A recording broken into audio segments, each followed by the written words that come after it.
Gretchen, it's so great to chat today. And I'm here in Lawrence, Kansas, not too far away from where you grew up in Kansas City. So thanks so much for taking a few minutes to chat with me today. I'm so happy to have the chance to have this conversation. Now, tonight, literally tonight, my wife is meeting with her book club to discuss their 101st book. So the book club has been going on for 10 plus years now. And what's especially interesting about this is that their very first book, the number one book that started it all, was The Happiness Project. So I'm so Oh, excited to talk with you today, Gretchen. oh, that's so nice. That makes me so happy to hear that. Tell her book club I appreciate it. I will do that as soon as we get off. So you've researched and written about happiness and habits and other topics as well. And as you think back on the things you've learned, is there an experience you've had where you learned something that you would most want to pass on to others? Yeah, if there's one thing that I learned through my studying of happiness and that I feel like is more true with every year, and there's so many examples of how I see this playing out in my own life, it's that there is no magic one size fits all solution for happiness, that no one can tell you the best way or the right way because we're all different. And people will say to me, well, Gretchen, what's the secret to happiness? And I say, well, there's no one right way. And they're very dissatisfied.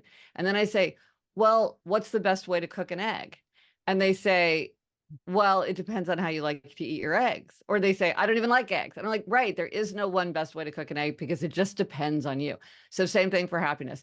But this is hard to learn because I think we yearn for certainties. We want to print out a one-page PDF that will tell us the answer. And so here are some examples of how it's come up in my own life. Like, one thing that was really hard for me to learn about myself is, what do I enjoy versus what do other people enjoy? What is fun for me and what is fun for other people? And one of the things I learned about myself is I don't like games.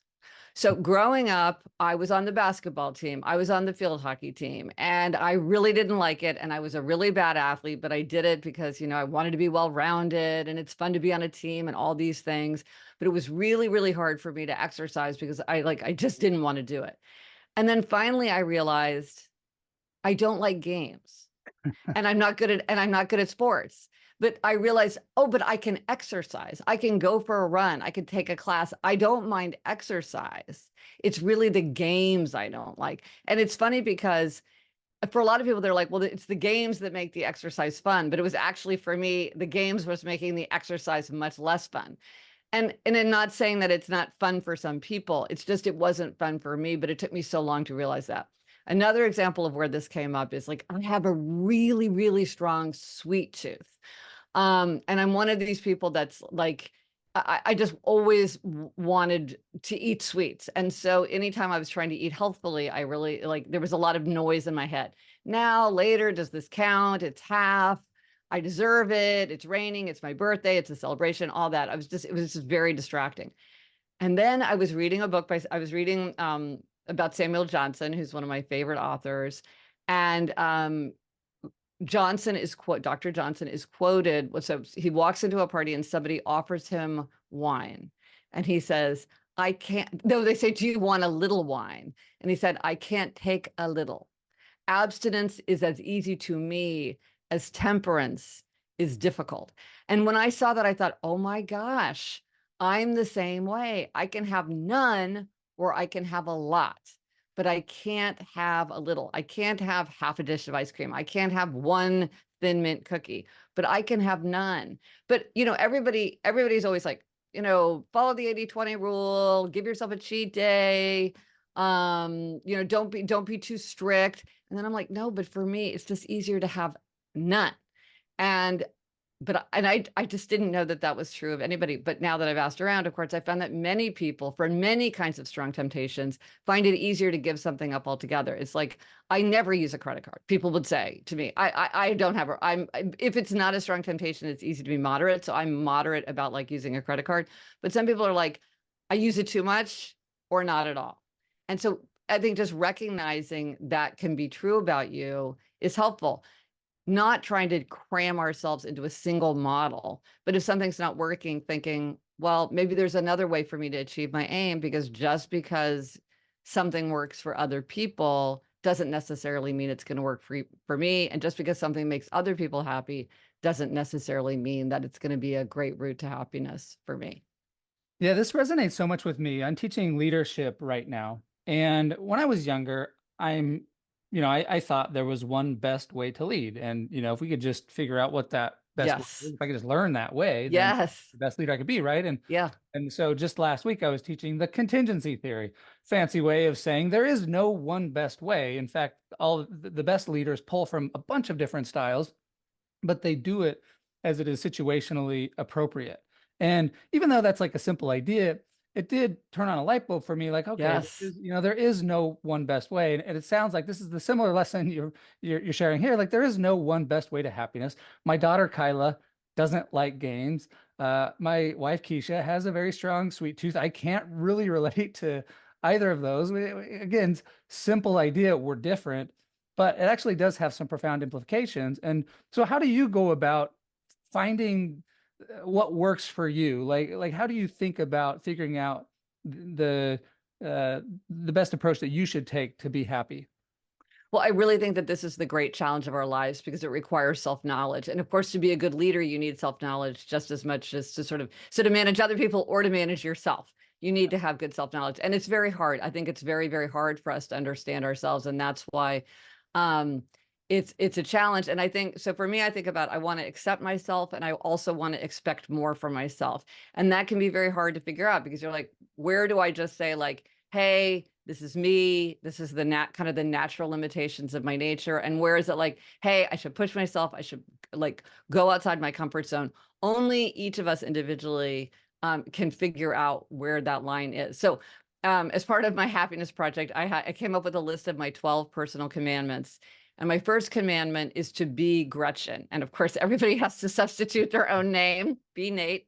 Um, but it's sort of like, is this the kind of thing for me? Is this the kind of thing that appeals to me? Is this the kind of thing that I can do successfully? Does this feel like it's an extension of what I want to be and where I'm going? Or does it really feel like I'm trying to cram myself into someone else's model or do something that feels wrong? So say for leaders, if people are like, oh, you might see a leader who's very chummy, very personable, like knows a bunch of stuff, really getting into it. And you see, oh, there's this warmth, there's this feeling of connection, but you're just not that kind of person. Like you don't have that particular gift. So rather than trying to say like, ooh, I'm the wrong way, how do I become the right way? It's like, oh, I see that this person is connecting and that people feel like they can trust. How can I, given that I may be more reserved, or more awkward. Maybe I don't have the gift of being very personable, but I also want to show this kind of connection and interest. But what's the right way for me to do it? Because I think sometimes we're like, well, if that's the right way, I got to do it that way, whether it works for me or not. It's sort of the Procrustean bed where we're trying to jam ourselves into a model. Instead of sort of saying, well, what's the right way for me to achieve that aim? Because it's like you say with leaders, like there's many, many different ways. And probably like the best thing is to be able to mix them up rather than locking into something and just, forcing it.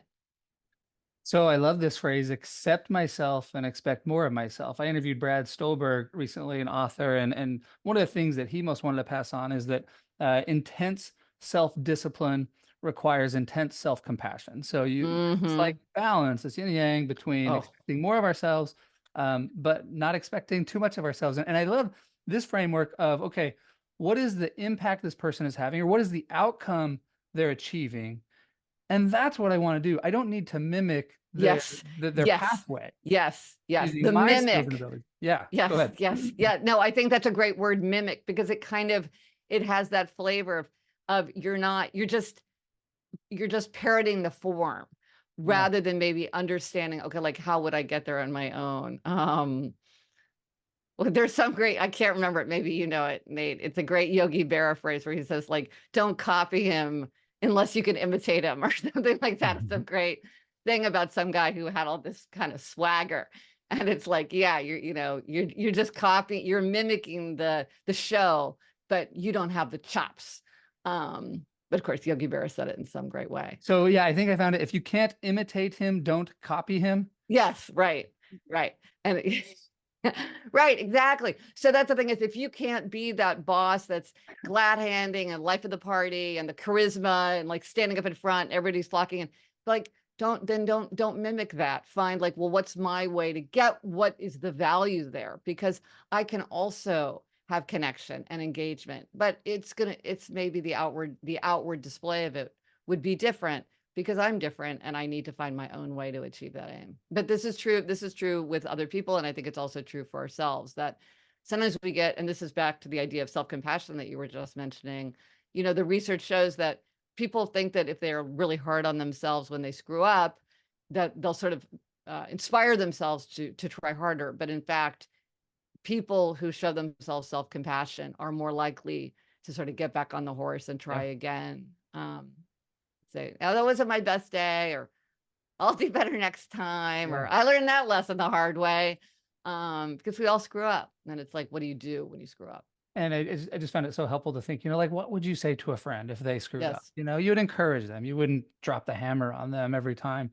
Well, Gretchen, the theme for this podcast is simple, practical, underappreciated. And I feel like this is just such a simple, practical, underappreciated idea that there is no one best way. Right. And it can be so easy to just think like, I just have to do what they do, get Yes. there.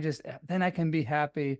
But I love your framing of thinking about, okay, what do I want to achieve? And then given who I am, how can I push myself within my abilities, but still Yes. accept myself to get to the outcome that I most want? Yes, exactly. It's funny because it sounds so obvious. It's like, that doesn't sound controversial. There's no one right way. And yet you realize that often the discussion is, this is the right way. This is the best way. This is the most efficient way. And so it is sort of revolutionary to Yeah. admit that there is no one right way. Well, and that's great coming from you. You've written so much on this topic. You've thought about it. You've researched it, and so I just really appreciate you taking the time to share this insight, share this lesson. It's something that we can all apply, and so I just want to thank you so much for coming on the podcast today and sharing that lesson, Gretchen. Well, thanks for having me.